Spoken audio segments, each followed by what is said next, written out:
भिखारिन अंधी प्रतिदिन मंदिर के दरवाजे पर जाकर खड़ी होती। दर्शन करने वाले बाहर निकलते तो वह अपना हाथ फैला देती और नम्रता से कहती, बाबूजी, अंधी पर दया हो जाए। वह जानती थी कि मंदिर में आने वाले सहृदय और श्रद्धालु हुआ करते हैं। उसका यह अनुमान असत्य न था। आने जाने वाले दो चार पैसे उसके हाथ पर रख ही देते। अंधी उनको दुआएं देती और उनको सहृदयता को सराहती। स्त्रियां भी उसके पल्ले में थोड़ा बहुत अनाज डाल जाया करती थीं। प्रातः से संध्या तक वह इसी प्रकार हाथ फैलाए खड़ी रहती। उसके पश्चात मन ही मन भगवान को प्रणाम करती और अपनी लाठी के सहारे झोंपड़ी का पथ ग्रहण करती। उसकी झोंपड़ी नगर से बाहर थी। रास्ते में भी याचना करती जाती, किंतु राहगीरों में अधिक संख्या श्वेत वस्त्रों वालों की होती, जो पैसे देने की अपेक्षा झिड़कियां दिया करते हैं। तब भी अंधी निराश न होती और उसकी याचना बराबर जारी रहती। झोंपड़ी तक पहुंचते पहुंचते उसे दो चार पैसे और मिल जाते। झोंपड़ी के समीप पहुंचते ही एक 10 वर्ष का लड़का उछलता कूदता आता और उससे चिपट जाता। अंधी टटोलकर उसके मस्तक को चूमती। बच्चा कौन है, किसका है, कहाँ से आया, इस बात से कोई परिचय नहीं था। 5 वर्ष हुए पास पड़ोस वालों ने उसे अकेला देखा था। इन्हीं दिनों एक दिन संध्या समय लोगों ने उसकी गोद में एक बच्चा देखा। वह रो रहा था। अंधी उसका मुख चूम चूम कर उसे चुप कराने का प्रयत्न कर रही थी। वह कोई असाधारण घटना न थी, अतः किसी ने भी न पूछा कि बच्चा किसका है। उसी दिन से यह बच्चा अंधी के पास था और प्रसन्न था। उसको वह अपने से अच्छा खिलाती और पहनाती। अंधी ने अपनी झोपड़ी में एक हांडी गाड़ रखी थी। संध्या समय जो कुछ मांग कर लाती उसमें डाल देती और उसे किसी वस्तु से ढांप देती, इसलिए कि दूसरे व्यक्तियों की दृष्टि उस पर न पड़े। खाने के लिए अन्न काफी मिल जाता था। उससे काम चलाती। पहले बच्चे को पेट भरकर खिलाती, फिर स्वयं खाती। रात को बच्चे को अपने वक्ष से लगाकर वहीं पर रहती। प्रातःकाल होते ही उसको खिला पिलाकर फिर मंदिर के द्वार पर जा खड़ी होती। काशी में सेठ बनारसीदास बहुत प्रसिद्ध व्यक्ति हैं। बच्चा बच्चा उनकी कोठी से परिचित है। बहुत बड़े देशभक्त और धर्मात्मा हैं। धर्म में उनकी बड़ी रुचि है। दिन के 12 बजे तक सेठ स्नान ध्यान में संलग्न रहते। कोठी पर हर समय भीड़ लगी रहती। कर्ज के इच्छुक तो आते ही थे, परंतु ऐसे व्यक्तियों का भी तांता बंधा रहता जो अपनी पूंजी सेठ जी के पास धरोहर रूप में रखने आते थे। सैकड़ों भिखारी अपनी जमा पूंजी इन्हीं सेठ जी के पास जमा कर जाते। अंधी को भी यह बात ज्ञात थी, किंतु पता नहीं अब तक वह अपनी कमाई यहाँ जमा कराने में क्यों हिचकिचाती रही। उसके पास काफी रुपये हो गए थे। हांडी लगभग पूरी भर गई थी। उसको शंका थी कि कोई चुरा न ले।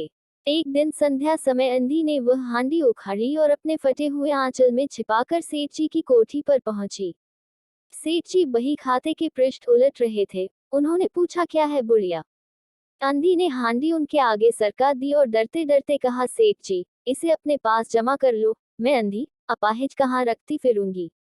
सेठ जी ने हांडी की ओर देखकर कहा, इसमें क्या है। अंधी ने उत्तर दिया, भीख मांग मांग कर अपने बच्चे के लिए 2-4 पैसे संग्रह किए हैं, अपने पास रखते डरती हूँ, कृपया इन्हें आप अपनी कोठी में रख लें। सेठ जी ने मुनीम की ओर संकेत करते हुए कहा, बही में जमा कर लो। फिर बुढ़िया से पूछा, तेरा नाम क्या है। अंधी ने अपना नाम बताया। मुनीम जी ने नकदी गिनकर उसके नाम से जमा कर ली और वह सेठ जी को आशीर्वाद देती हुई अपनी झोपड़ी में चली गई। 2 वर्ष बहुत सुख के साथ बीते। इसके पश्चात एक दिन लड़के को ज्वर ने आ दबाया। अंधी ने दवा दारू की, झाड़ फूंक से भी काम लिया, टोने टोटके की परीक्षा की, परंतु संपूर्ण प्रयत्न व्यर्थ सिद्ध हुए। लड़के की दशा दिन प्रतिदिन बुरी होती गई। आंधी का हृदय टूट गया। साहस ने जवाब दे दिया, निराश हो गई। परंतु फिर ध्यान आया कि संभवतः डॉक्टर के इलाज से फायदा हो जाए। इस विचार के आते ही वह गिरती पड़ती सेठ जी की कोठी पर आ पहुंची। सेठ जी उपस्थित थे। अंधी ने कहा, सेठ जी, मेरी जमा पूंजी में से 10-5 रुपये मुझे मिल जाए तो बड़ी कृपा हो। मेरा बच्चा मर रहा है, डॉक्टर को दिखाऊंगी। सेठ जी ने कठोर स्वर में कहा, कैसी जमा पूंजी, कैसे रुपये, मेरे पास किसी के रुपये जमा नहीं हैं।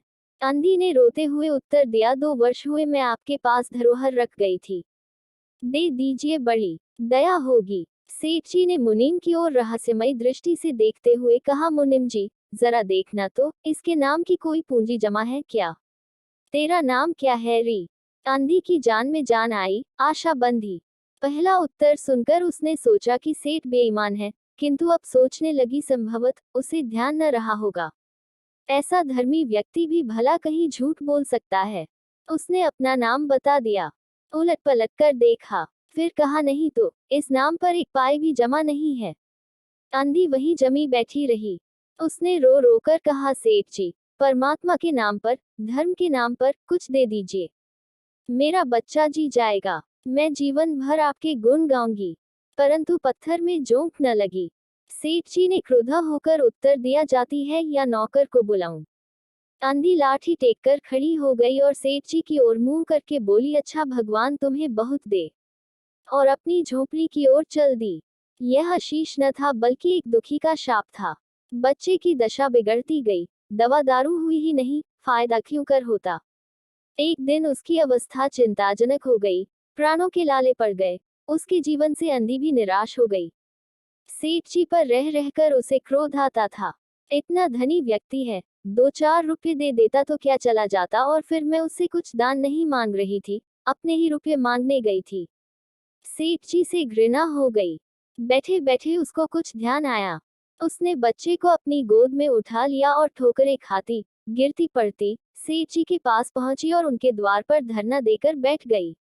बच्चे का शरीर ज्वर से भभक रहा था और अंधी का कलेजा भी।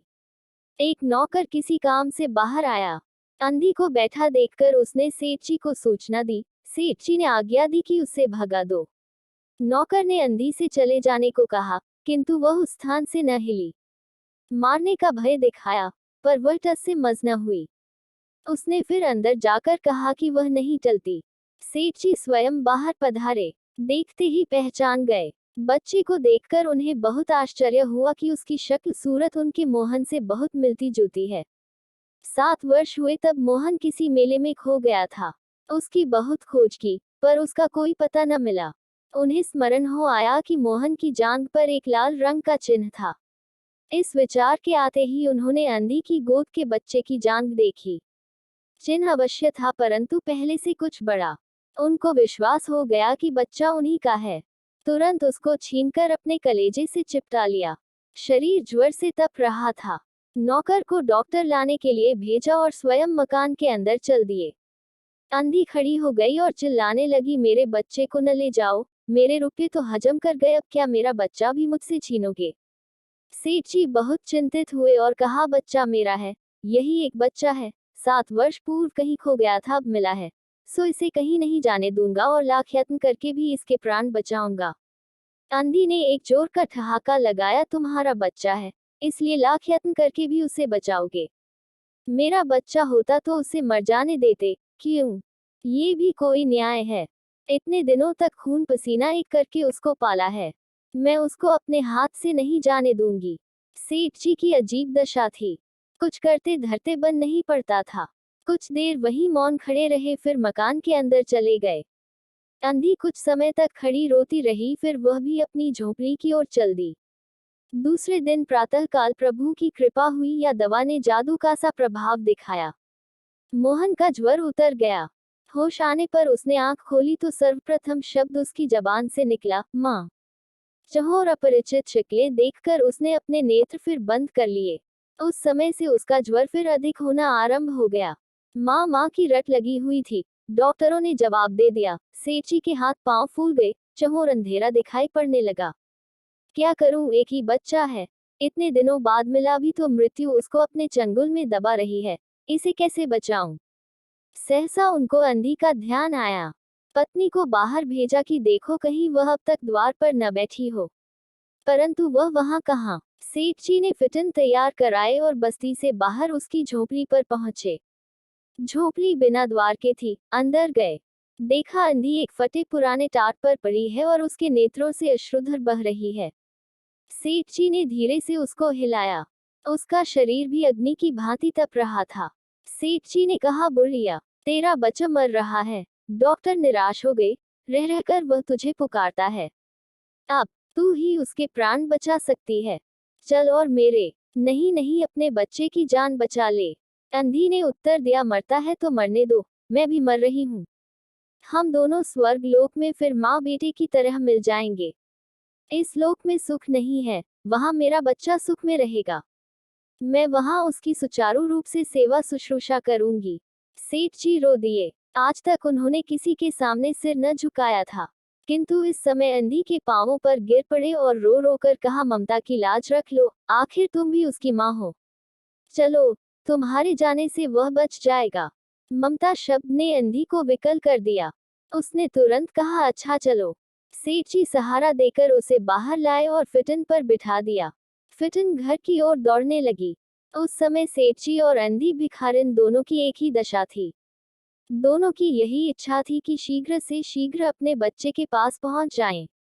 कोठिया गई। सेठ जी ने सहारा देकर अंधी को उतारा और अंदर ले गए। भीतर जाकर अंधी ने मोहन के माथे पर हाथ फेरा। मोहन पहचान गया कि यह उसकी माँ का हाथ है। उसने तुरंत नेत्र खोल दिए और उसे अपने समीप खड़े हुए देखकर कहा, माँ, तुम आ गई। अंधी भिखारिन मोहन के सिरहाने बैठ गई और उसने मोहन का सिर अपने गोद में रख लिया। उसको बहुत सुख अनुभव हुआ और वह उसकी गोद में तुरंत सो गया। दूसरे दिन से मोहन की दशा अच्छी होने लगी और 10-15 दिन में वह बिल्कुल स्वस्थ हो गया। जो काम हकीमों के जोशांदे, वैद्यों की पुड़िया और डॉक्टरों के मिक्सचर न कर सके, वह अंधी की स्नेहमयी सेवा ने पूरा कर दिया। मोहन के पूरी तरह स्वस्थ हो जाने पर अंधी ने विदा मांगी। सेठ जी ने बहुत कुछ कहा सुना कि वह उन्हीं के पास रह जाए, परंतु वह सहमत न हुई। विवश होकर विदा करना पड़ा। जब वह चलने लगी तो सेठ जी ने रुपयों की एक थैली उसके हाथ में दे दी। अंधी ने मालूम किया, इसमें क्या है? सेठ जी ने कहा, इसमें तुम्हारे धरोहर है, तुम्हारे रुपये। मेरा वह अपराध। अंधी ने बात काट कर कहा, ये रुपये तो मैंने तुम्हारे मोहन के लिए संग्रह किए थे, उसी को दे देना। अंधी ने थैली वहीं छोड़ दी और लाठी टेकती हुई चल दी। बाहर निकलकर फिर उसने उस घर की ओर नेत्र उठाए। उसके नेत्रों से अश्रु बह रहे थे, किंतु वह एक भिखारिन होते हुए भी सेठ से महान थी। इस समय सेठ याचक था और वह दाता थी।